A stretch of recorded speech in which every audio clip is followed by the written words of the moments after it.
Welcome to 10 Things. 10 Things We Love About The Exorcist.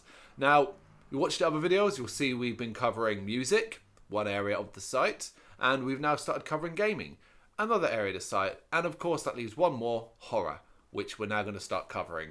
If you're watching these regularly, you're used to seeing me, but you might be wondering who this is. Someone a bit different for the videos, for the horror side of things as well, because hey, you can only watch Brendan and Liam so much, I guess, but you're stuck with me. I'm permanently part of these. You want to introduce yourself? Hi, I'm Louise. I'm Carl's wife. Yeah, it's my first one. Yeah. So, yeah. Not just a neck bid in the internet, I got married as well.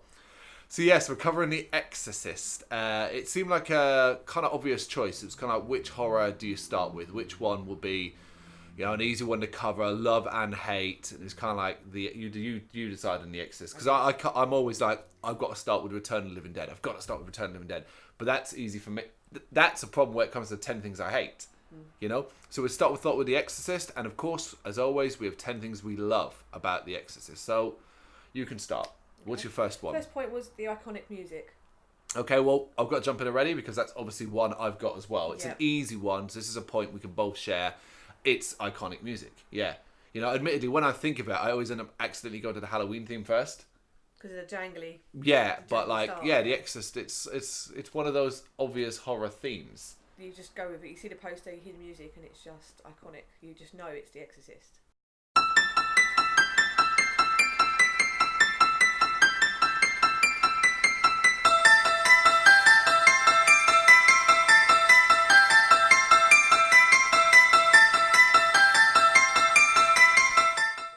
Yeah, and really, it's not used loads in the movie either. It's really, really underused in comparison to, say, more other iconic songs, tunes, like from Halloween, which is used all the way through. I think the theme only comes up like 2 or 3 times throughout the movie. I think, like, not at the beginning, maybe not at the beginning, but like when Father Merrin arrives at the house. Yep. It's like And at the end with the stairs. Yeah. At the very, very end. So, yeah, you know, that's good as well, because, you know, it's kind of like, it's iconic without being overused. Yeah. And as you'd see, later sequels as well wouldn't use that theme. If you've seen Exorcist 2, you know, my God, they don't use that theme. So yeah, I agree. Yeah, it was one for me. So yeah, one each. Yeah. Well, then go again, because we both had the same one. Okay. The way the relationships are built up, so the possession actually makes it. I can't think of a word. So you actually care about the characters. Like you see how the mum, Reagan and her mother, interact with each other. So when she's possessed, you actually think, oh God, she's a young girl and she's possessed. It actually does hit home. You actually care about.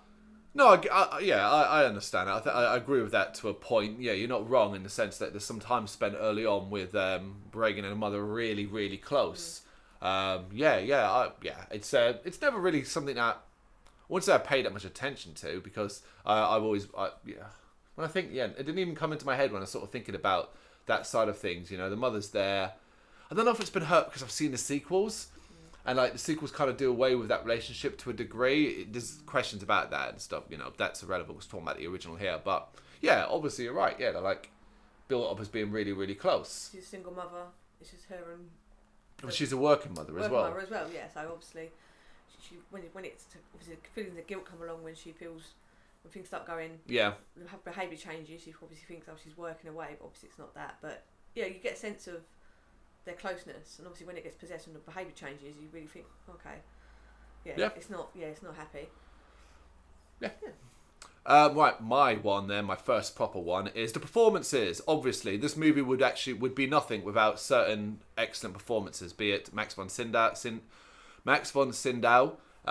Jason Miller, and obviously Linda Blair.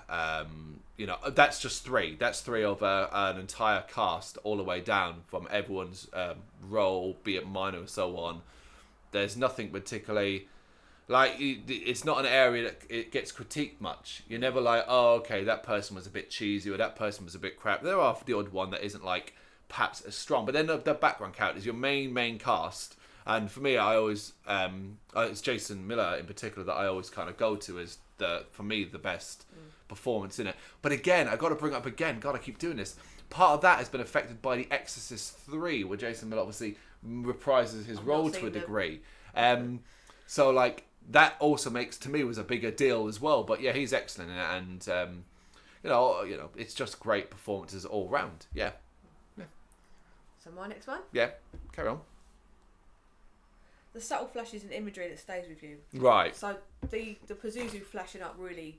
I've got a thing. You're talking about the face. The face, yeah. The I've got a brief thing about faces, and it being done like that really it stays with me. I don't like it. Yeah, the makeup and the face that flashes up twice, I think, throughout. Yeah. Really, like once when she's in the kitchen, I think. Yeah. Yeah, because and so on. Yeah, I get that. I mean, is that it? Is that the only imagery part you're talking about? Not in that sense, but like I just. It's like it's just imagery, so it's quite dark and like the actual look of her and everything. Everything's quite bleak and. Right, I think this ties into my next one, so I'll do it. Yeah. I wrote certain shots. Certain shots that again almost iconic, but like when you think of Exorcist, so I guess it's similar to what you're sort of saying.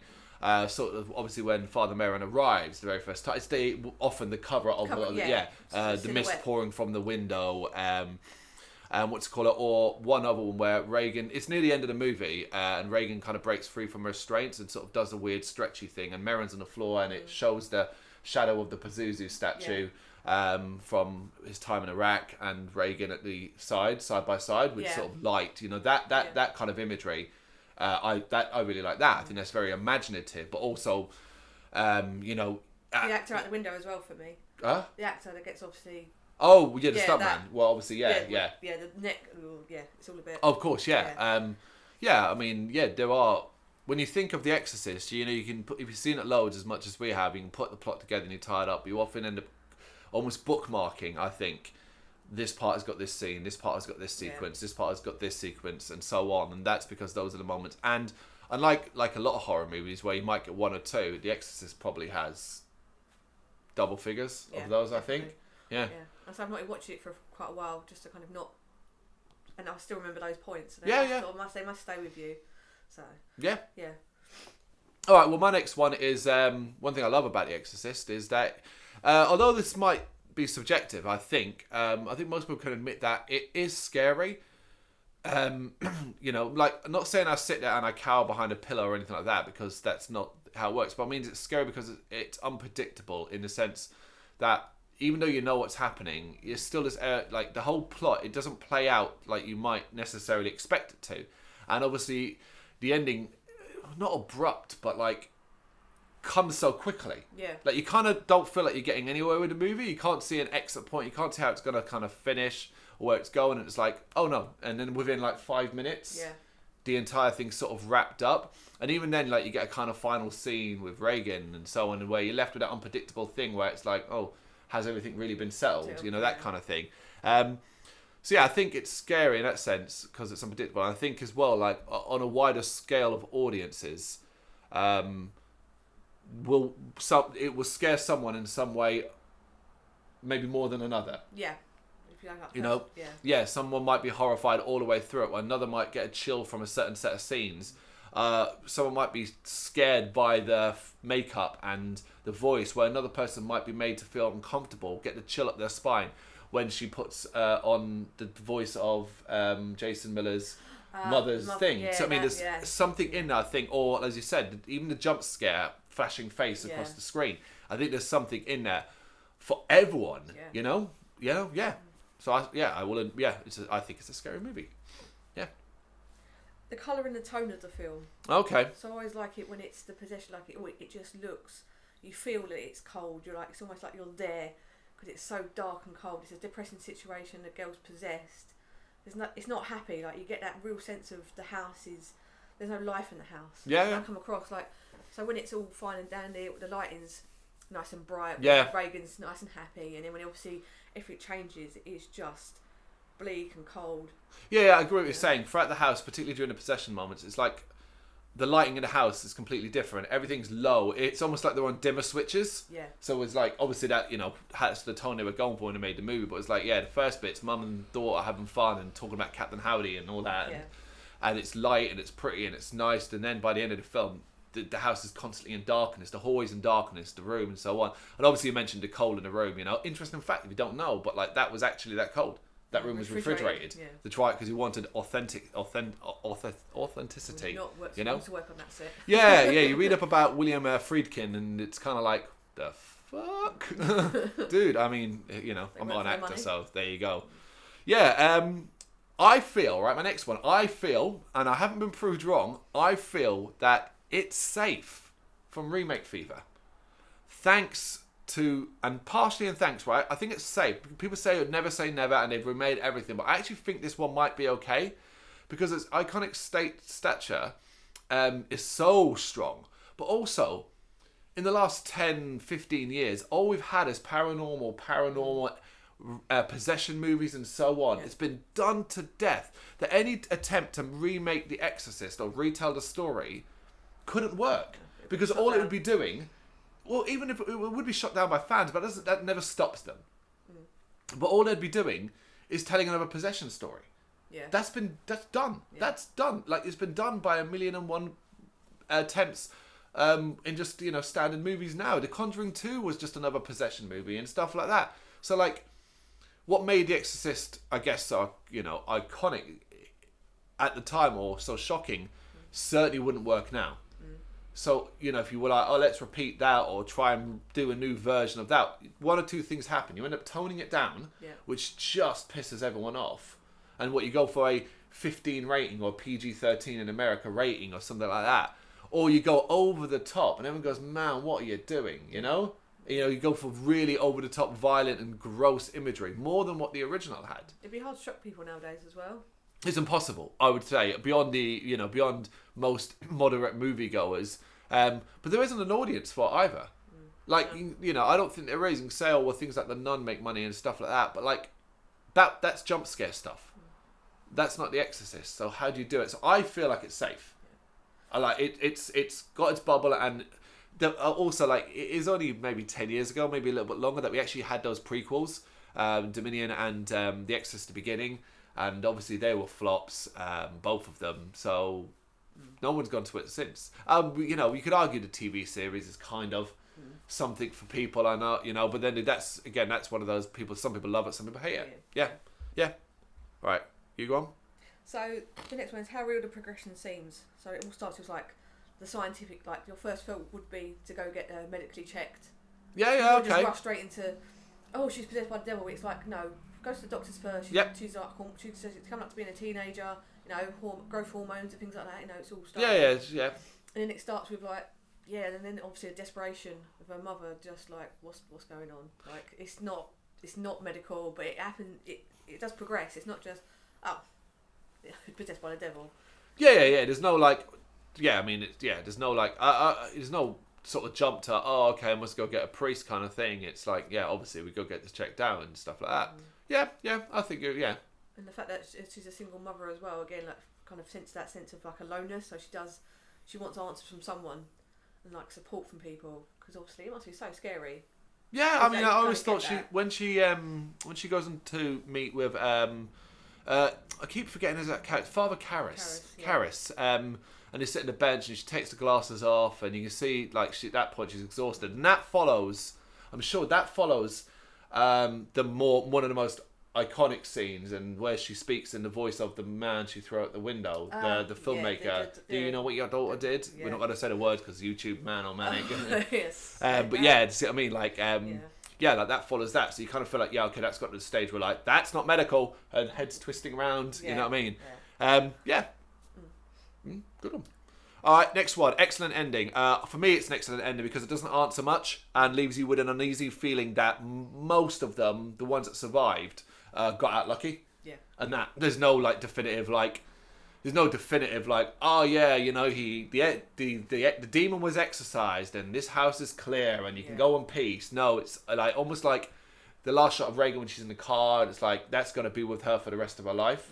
Yeah. She'll never maybe potentially be properly free. Yeah. Obviously, well, it was spoilers, but obviously you should know this is spoilers. But the fact that Merrin and Karras both lose their lives to it. Yeah. It's like a wider circle of it as well. It's not just the mum and daughter. Like some possession films, it's like job done. It's just them two that get affected. Obviously, it stays with them for a while. Yeah. But in this one, it's the director. Yeah, it's far-reaching. Yeah, far-reaching. So it's not just them. It's like an outside bubble. And you can also believe, like, as well, like that. You know, reading between the lines, but like Regan and her mother will never have the same relationship again. No, they will never be the same again. It can never be. She's after all of that, she doesn't remember much, but the abuse to her body and mental and stuff like that, and dreams and her own mother, she will look at her daughter differently now. Yeah. The first time Regan throws a temper tantrum as a teenager and gets angry about something, her mother's gonna go like be fearful. Like imagine that. Just think about those steps of progression. Like it's life destroying. Yeah. Right, go on. Links into that as well. Possession scenes being quite shocking, difficult to watch because you know how young she is. You always go back to the fact that not that it's any better that it's an older person, but it's a young girl as well. This is a thing you love. Sounds like a thing you hate. No, I love it. That's the point. That's what I enjoy about the film because it's like it's dark. It's not. There's nothing nice about it at all. It's if you're possessed by a demon, then you want to be watch a film about being possessed by a demon and not some sort of fluffy. Oh, he does a few things. He moves a few things about and. No, but this one it's like it's not just I move things around and threw someone around a room. It's he damages his host like it's a game. Yeah. It's like it's a war. It's I have control of its body and I will continue to do what I want to it in the most vulgar and nasty ways. Obviously, you know. My next one's simple. If you've read the book, you might agree with me in this one. Is I think the film is actually better than the book. That's rare for me. Normally, I kind of think books are I get lost more on books than often I do in films. And the Exorcist book is great. Peter William Blatty, he's a great author. And he's got a great screenwriting ability as well, which we'll one day get to with The Exorcist 3, because he wrote and directed that one himself after the shit show that was Exorcist 2. And Exorcist 3 is an excellent movie. If you've never seen it and you've always wondered, I ain't going to watch, thinking I'm not going to watch Exorcist 3, do. Exorcist 3 is really fucking good. But the book, as good as it is, I think the film does it better. I think it does the story better. I think it keeps you more enthralled, and obviously you generally get more imagery. Going back and reading the book after watching the film, you're automatically sort of shitting these characters with the characters you know from the film, so if actions and things don't happen perhaps where you expect, it doesn't really work. But that's not his fault. That's, book was, I think, 1957, so quite a while beforehand. Yeah. In the 70s, Yeah. The film stays with you, so I say like the guilt of Father Karras and his mother is so relatable that it's really upsetting to watch because everyone with their parents getting older and older has that kind of guilt. He's trying to do more for her. He's struggling, and that more than anything kind of stays with me really because it is like it makes him more human because it kind of the demon goes to the very core of him. He's not just don't like that. It's really horrible. You don't like it? You like it's. No, I love it. It's horrible to watch, but again, it just makes it so bleak. Yeah, it is, but it's realistic. Yeah, because he's an immigrant as well. So that he's Italian immigrant. I'm sure, isn't that what it is? Yeah, because his nickname's Demi. So Demi. That's it. Yeah. So yeah. I mean, but he's like we've already said already. He's an incredible. Really character, and the actor does him really, really well. It's a weak point of his character, and it's not like it's his downfall, because ultimately what he does is solve the issue, but it's his downfall for his life, and so on. But ultimately, but then he could, we go into that. It's an argument about downfall of Father Merrin's arrogance. To a degree, he was an old man, yet he felt he could just it was almost like a battle for him. He wanted to take part in this battle with this demon and so on. All flawed, all flawed characters. Yeah, in some way. Yeah. Okay, so my next one's kind of just a fact. I think it's cool. It's the first horror movie to be nominated for Best Picture at the Oscars. It didn't win. It didn't win. Which is fair enough. It won 2 out of 10 of its nominations. I think one was for sound and one was another one. Which, fair enough. But do you know what the only horror movie is to have won Best Picture? There's only one horror movie. Do you know right now, off the top of your head, if you're watching this, don't go Googling it, what's the only horror movie to ever win Best Picture? Silence of the Lambs. Did you read that? No. Okay, yeah. I just thought because it's so good. Silence of the Lambs, it's the only one to win Best Picture. But The Exorcist was nominated for it, for the Oscars, 10 Oscar nominations, which for horror, and being the first was cool, Yeah. Yeah, because you don't get included much. It's sort of like thought of as like a genre. Everyone's like, We hit the Oscar movies season, and it's horrors. always about realistic dramas Yeah, and hard you know, hitting. like you know, and certain actors going, I must get said Oscar, you know. You know, so like anytime anything out of the norm gets in there, be it an animation movie, you know, let's never forget the Lego movie, you know, stuff like that. Just call it horror, would it ever get any kind of shout, because it's always kind of seen as the dirty secret, you know. Yeah, right. My next one, the makeup in the film. How they Yeah, use yeah. certain effects. How they got certain effects, like the raised writing on Reagan's belly. You read into how they did that. Yep. Just how Reagan looks unrecognisable. And yeah, it Physical. gets worse and worse and worse. It's really really well done. And so there's no like obviously no CGI in that. It's Yeah, and even just- the subtle stuff from tired eyes and black eyes and just sunken faces and just stuff that like you're like, okay, yeah, this is taking its toll, you know.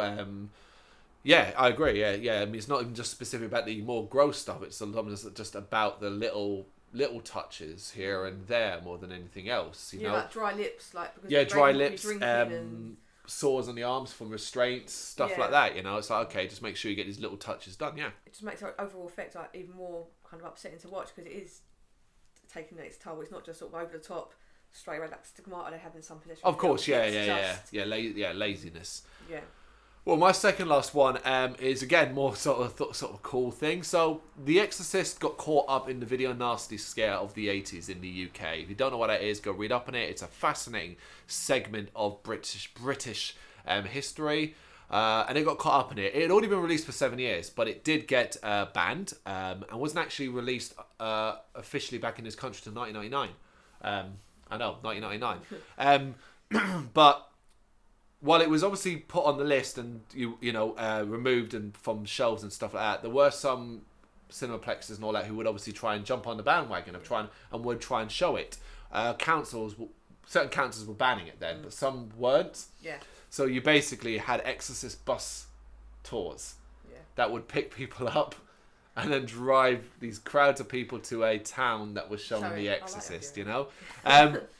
The whole thing about like shit like this is it's like, man, you can't buy publicity like that. You know, you get your likes of your Mary Whitehouses and so on, and the Daily Mail going out and saying, oh yeah, these movies are totally obscene.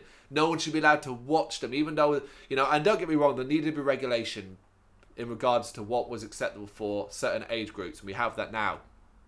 But as soon as you say no one should be allowed to watch this movie, all you do is make people want to watch that fucking movie, you know? Like parental advisory on sort of like album covers. That sticker would be like a golden, like a yeah, if you're flag, a teen like, and you're like, oh, it says in this album, parental advisory, explicit content, yeah. yes please, you know? It's sort of idiocy in that sense. I know it's more for guidance for parents and stuff like that, but yeah, like what the Exorcist had been out for 7 years at that point. All you did was recreate a new level of hype for a movie that was 7 years old by that point. Yeah. Brilliant. Yeah. You got any more? Yep. So another one sort of like sort of stories that I read about how the director kind of got reactions out of the actors. Yeah. See, shooting a gun off screen and trying to. Some of these are my hate one. Of certain things because I don't like this side of things, but yeah, I guess you like it then. Yeah, because I say when you see reactions that are not fault, like when you go back and you go, oh okay, yeah, that did actually look like Shooting a gun behind someone's head. Some bullshit, man. That's some bullshit. I don't like that. I just massively disagree with this one. I can understand you like, oh cool, it means we're getting like, oh right, I cannot remember the actress's name who plays Reagan's mother, but she ended up getting a back injury. Ellen Burstyn, that's it, who got a back injury from a harness that pulled her. So when she lands, when she gets knocked by Reagan in the movie, her scream is real. It's authentic, cool. Well, no, I didn't mean in the sense of you that. know? I mean just like the other ones where they would kind of. Some of it, like the idea of the injuries is not. the idea of keeping the room cold to get shivering and shaking hands, things like that. Like, it's like it's. But then slapping a goddamn actor or actor priest just so he can get a shaky reaction. You know, like I know it's a different time, but you know what I mean. Yeah, it's I mean, fair enough. I can see why you know some of it. Yeah, some of it, and obviously not all. I'm not endorsing like people getting like knocked about for a film, but yeah. Well, yeah, that would never happen in 2019. Of course not. Well, my last one, and it's really straightforward. It's rightfully considered one of the greatest horror movies ever, and I think it'll probably stay that way. I think it's now old enough, so old that it's just there. It's like it's alongside your Night of the Living Dead, your original Halloween, maybe even no, it's probably even a cut above those certain ones. I think like if you think like if there was a museum of horror, The Exorcist is one of the big exhibitions you're going to get. You know, you're going to have your Friday the 13th and your Freddy Krueger's have exhibitions, but you're going to have rooms. And Exorcist is going to have a room. Yeah. That's what I would see it as. Yeah. You got any more? And my last one? Yep. I love that the film actually got made. So like, obviously in the 1970s to kind of tackle religion in a film, knowing it's going to cause trouble, and trying to push ahead, to get it made and produced and stuff like that, trying to clear it. We're going to do a demon possession film. Oh yeah, and the victim's 12. Is Reagan 12? I think she's 12. Yeah. She's 12. So yeah, it's not like an adult. It's a 12-year-old girl. Yep. And this is what's going to happen. This is what we want to do in this film. And it's like they went ahead and did it. They were lucky. I think you're right. I think had it been maybe a couple of years before, and it might have been a bit more bothered. But in 1978, I think that's the year, isn't it? 73. So, oh, right, I'm way on it. Right, yeah. But like at that point, no, we were reaching a point in horror where it had already moved on, and Hammer had kind of pushed things with the House of Horror stuff, had kind of pushed things in a darker direction. We were moving away from Universal Monsters and all that. Yeah. Don't get me wrong, it's still like probably pushing the limit. It's one of those things where it's like we didn't live through that time. Yeah. So we have no idea quite the hysteria or reaction. So you read about people fainting in the, you know, and a modern horror maker would kill to have their action, you know, and they'd try it with their stupid green screen of here's a cinema where people jumping at a jump scare and screeching. It's not the same thing. That's not the same thing as these stories of people vomiting and collapsing in, you know, theatres through sheer terror or disgust.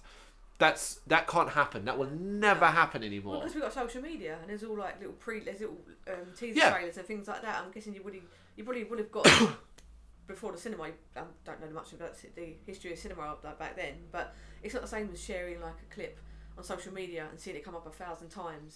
But not only that as well, like I don't think there's many horror directors nowadays or creators or writers who have the ability to understand shocking content and good story. Yeah. It's one or the other. Where you'll get a good story but shocking content, you know, stuff that's, you know, vile almost to a degree, plus good content, because we've had many of those that we had torture porn, for goodness sake. Hostels, a Serbian's tale, a Serbian story or Serbian tale, I can't remember, whatever. I've never seen that movie, I just obviously know of it, and the likes of that, the August Underground stuff, there's your shock shit, but no story, not a compelling one anyway. And then you get horror that tells great stories and might have chills and stuff like that. And there's the problem. I don't really think there's that many. You know, there are some great horror, obviously, directors and writers out there. I'm not sort of tarring everyone with the same brush, but it's once in a lifetime. The right time, the right era. Yeah.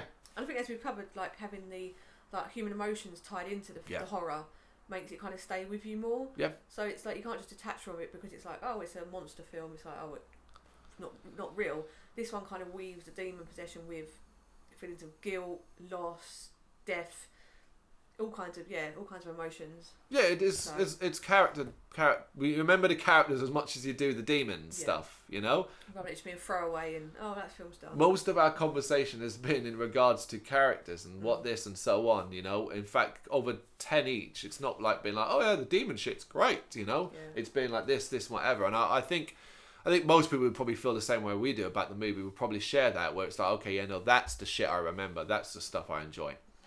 But anyway, so that's our 10 things we love about The Exorcist. Of course, as you would know by now, there is also going to be 10 things we hate about The Exorcist. So check out for that video. And always, thanks for watching. And if you've got any suggestions, drop them in the comments, and we will eventually get to covering them. Horror movies, obviously.